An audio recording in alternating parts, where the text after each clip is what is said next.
السلام عليكم ورحمة الله وبركاته. الدرس 11. الحمد لله رب العالمين الرحمن الرحيم مالك يوم الدين. أشهد أن لا إله إلا الله وحده لا شريك له وأشهد أن محمدًا عبده ورسوله. اما بعد، آج کے اس نشست میں میرا موضوع سخن ہے غزوہ بدر۔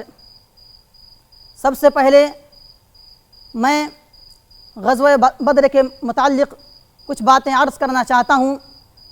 غزوہ بدر 17 رمضان سن 2 ہجری میں فرض ہوا۔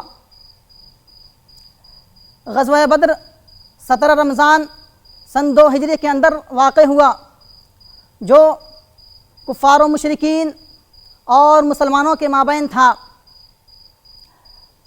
کفار تمام چیزوں سے لیس تھے، کفاروں کے پاس تمام ساز و سامان مہیا تھے، لیکن مسلمانوں کے پاس ساز و سامان مہیا نہیں تھے۔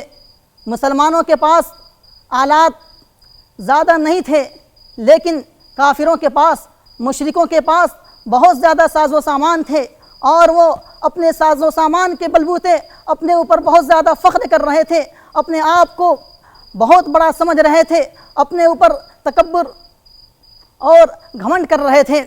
لیکن اللہ رب العالمین نے مسلمانوں کی فرشتے کے ذریعے مدد فرمایا۔ اللہ تعالیٰ نے فرمایا وَلَقَدْ نَصَرَكُمُ اللَّهُ بِبَدْرٍ وَأَنْتُمْ أَذِلَّةٌ فَاتَّقُوا اللَّهَ لَعَلَّكُمْ تَشْكُرُونَ۔ اللہ رب العالمین نے تمہاری بدر کے میدان میں مدد فرمایا جبکہ تمہارے پاس کچھ ساز و سامان نہیں تھے۔ اے مسلمانوں، تم اللہ رب العالمین سے ڈرو اور اللہ کا شکریہ ادا کرو۔ اخیر میں اللہ رب العالمین سے دعا گو ہوں کہ یا الہ العالمین، تو ہم تمام مسلمانوں کو کتاب و سنت کے مطابق زندگی گزارنے کی توفیق عطا فرما، آمین۔ اقول لکم ما تسمعون واستغفر اللہ لی ولکم ولسائر المسلمین۔